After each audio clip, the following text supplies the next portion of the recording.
The camera fades in on a deserted highway under a blood-red sunset. The faint roar of motorcycle engines echoes in the distance. Suddenly, the screen cuts to a trembling woman, dust-covered, holding a gun in her shaking hands, her eyes filled with tears and fury. "I'm not here to hurt anyone," she whispers, her voice cracking. "I'm here for my son." That one line grips the audience like a vice. The bikers freeze, the laughter dies in their throats, and silence settles heavy on the air. If you're watching this, stay till the end, because what happens next will remind you how far a mother's love can go.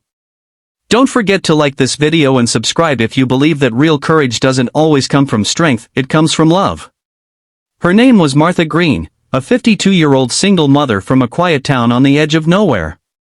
She had lived a simple life, working at a diner, saving every dollar, raising her only son, Ethan. He wasn't perfect, but he was her world. Ethan was bright, kind, and always a little too trusting. When Ethan turned 19, he left home to chase his dream of becoming a mechanic. He got a job in a small city garage, surrounded by people he barely knew. One night, Martha got a call that froze her blood.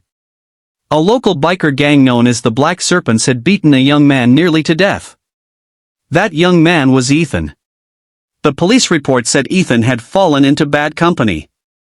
Drugs. Debt. Maybe even theft. But Martha knew her boy, he wasn't a criminal. He was scared. Someone had set him up, and no one cared enough to help. The cops shrugged it off as gang business. For days, Martha sat on her porch staring at the empty road. Her son lay in a hospital bed, broken ribs, cracked skull, barely breathing. She could feel his pain like it was her own. Then one morning, she stood up, packed her old pickup truck, and took something she hadn't touched in 20 years, a small pistol that once belonged to her late husband, a war veteran. She wasn't going to kill anyone. But she was going to find out who did this and why. 2 days later, she arrived at the biker bar outside the city, a rusted-out place with broken windows and roaring engines lined up like wolves in the night. Inside, the air was thick with smoke and laughter.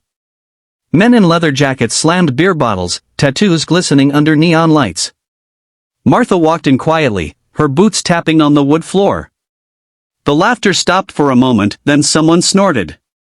"What's this, a lost grandma?" a biker sneered. Martha didn't flinch. "I'm looking for the one they call Rex," she said softly. The room erupted in laughter again. Rex was the leader, the kind of man everyone feared. Big, cruel eyes, a scar across his face. He pushed through the crowd and smirked. "Lady, you're in the wrong place. Go home before you get hurt." Her hands trembled, but she didn't leave. Instead, she reached into her coat and pulled out the small pistol, pointing it straight at his chest. The laughter died instantly. Every man in the room froze. "I'm not leaving," she said, voice breaking. "You put my boy in the hospital. I just want to know why." Rex took a slow step forward, grinning. "Your boy," he said mockingly. "Ethan Green? The little mechanic who thought he could steal from us?" "He didn't steal anything," Martha shouted. "He fixed your bikes for free, stayed late every night, and you beat him half to death." The tension was thick enough to choke on. The bikers glanced at each other, some guilty, some indifferent. But then, something unexpected happened. A younger biker in the corner, Cole, no older than 22, stood up. "Rex, that's not what happened," he said quietly. "Ethan didn't steal. He caught you cooking drugs in the garage. You were afraid he'd talk." Rex's eyes burned with rage.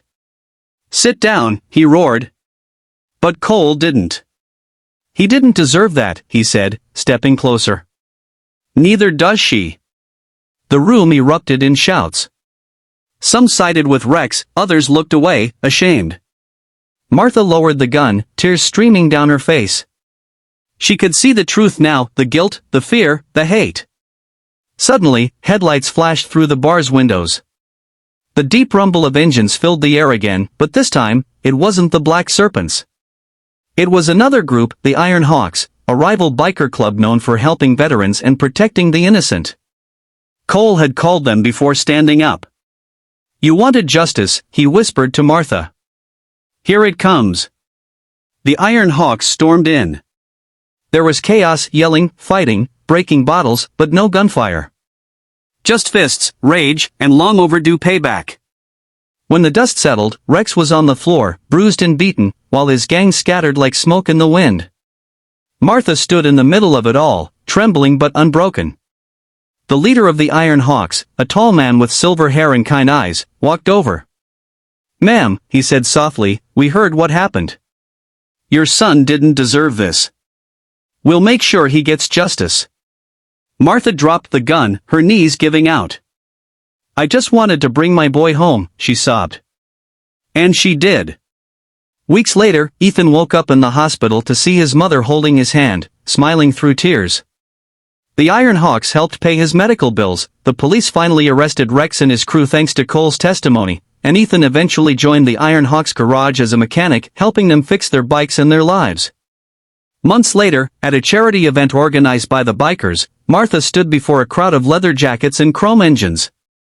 "You don't have to wear armor or ride a Harley to be brave," she said, voice steady and warm. "Sometimes, being brave just means standing up for the ones you love." The audience cheered, engines roaring in approval. And as the camera panned over the sunset, the same road, the same sky, a single phrase appeared on screen. "A mother's love doesn't need a weapon. It is the weapon."